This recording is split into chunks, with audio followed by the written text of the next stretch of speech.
So in this session, we are going to take a project in which we are going to implement this particular mechanical system. So this is a mass spring damper system in which we have a block of mass m which is connected with a spring and damper with a wall. So the given values are, we have a spring stiffness constant given as K and damping coefficient given as C. So as we apply an external force F to this particular block, this spring and this damper would not allow the block to move free. So we have a force act against the external force applied F of t, and if the external force is more than opposite force applied by a spring and damper system, then it will move towards a displacement x. So we are going to implement this particular system in a x cos, and we are going to find if external force F applied to this particular system, how do the displacement looks like in a graph. Okay, so before we actually proceeding further, we are going to take into a theoretical part of this particular mechanical system where we are going to derive the analytical expression.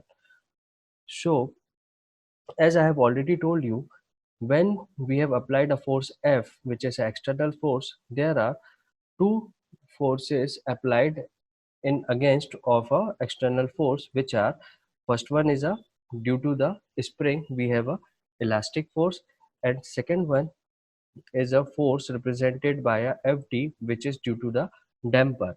One more force applied over here is a inertial force, which is basically a opposite force acting against a external force applied. So these three forces are applied in opposite. So as it is given in this particular slide, we have different equations corresponding to those particular forces. So elastic force is represented with the expression kx. So Fe is nothing but a ks, where k is a stiffness constant of a string and x is nothing but a displacement. Similarly, we have a damper, and the force applied due to that particular damper is written as C dx by dt. And again, as I have already told you, that we have an inertial force applied against the external force, and its magnitude is nothing but a mass into acceleration. So we can represent acceleration as a differentiation of velocity. So I have simply written over here a is equals to dv by dt, and v is a velocity of a block by which it is moved. Okay, so and again we can represent the velocity as a dx by dt. So overall I can write the inertial force Fi as m multiply d square x by dt square, where x is nothing but a displacement due to the external force applied, as it is also seen over here in this particular block diagram. So xt and force both are in the same direction, which represent that the external force applied is more than that of the opposing forces due to the spring and damper. So xt and ft both are in same direction, so I can simply write an equation corresponding uh, to those particular forces. Simply I have written as f minus kx minus c dx by dt minus m d square x by dt square. So this is the equilibrium of forces. And next, what I did is I have simply represent this particular equation in terms of d square x by dt square. So I have simply written over here f minus kx minus c dx by dt, which is equals to m d square x by dt square. Now we are going to implement this particular equation with the help of x cos. So we are considering this equation for x cos modeling. So this is a x cos model. So the important thing which we need to understand over here is a force. Okay, so you can see over here the external force I have applied with the help of this particular block diagram, which represents the step function. So For representation of a constant force, I have considered a step function. Okay, and then as I have already told you that we have f minus kx minus c dx by dt. So this particular summing operation I have implemented by making use of this block, in which first one f is plus and next minus kx and minus c dx by dt is implemented as a minus. Okay, so the output of this particular block is nothing but a d square x by dt square, which when multiplied with this particular gain block of mass m converts into m d square x by dt square. Okay, so as we have already know, to get an output we need to integrate this differential, double differential.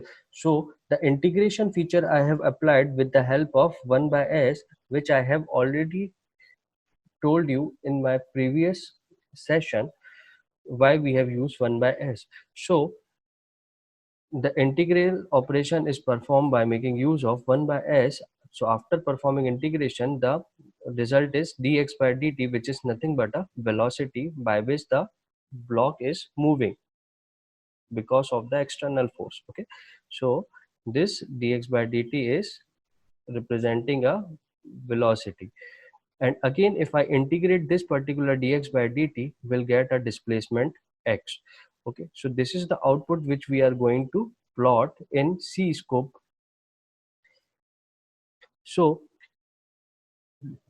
other blocks are the gain, which is representing uh, coefficient, damping coefficient c, and the stiffness coefficient k.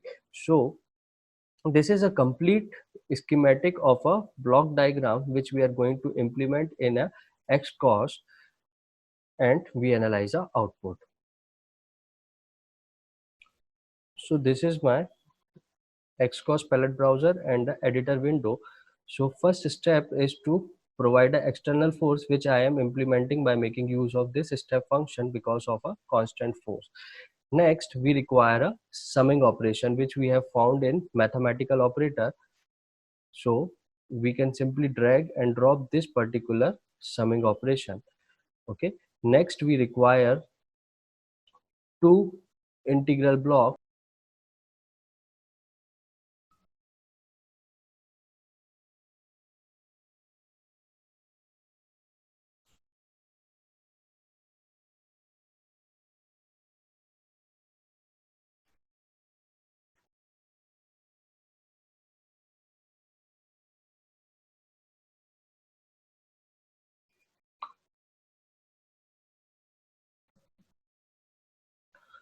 So I can find it in continuous time system. We have 1 by s over here and again 1 by s, and in between I require one constant multiplier. So constant multiplier I can found in, actually it is a gain multiplier over here. Okay, next we require two more gain blocks for stiffness and damping coefficient. Okay, and the output we analyze in c scope block. So in sync I can find the c scope block,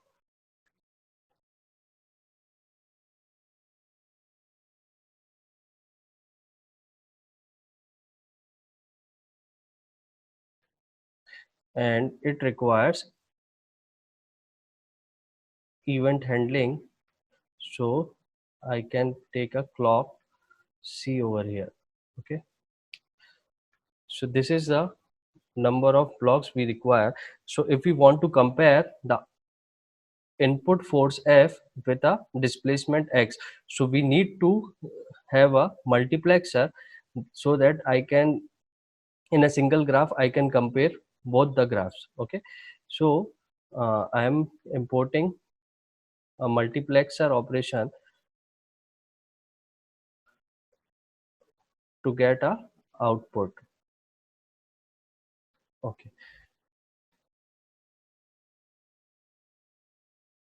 now we are making a connection.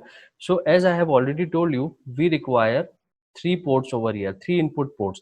So these three input ports I can add by just double clicking on this summer block, and over here you can see we have 1 and 1. So these are representing a plus sign. Okay, so I am simply modifying it to -1, then semicolon and -1, which convert that particular block with a three input ports with plus, minus and minus. So I am simply connecting step function with a plus sign, and next I am making a connection to this particular block.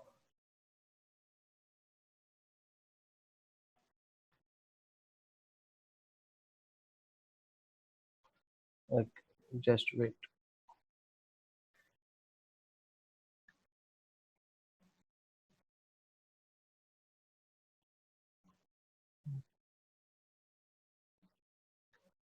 Actually, I have to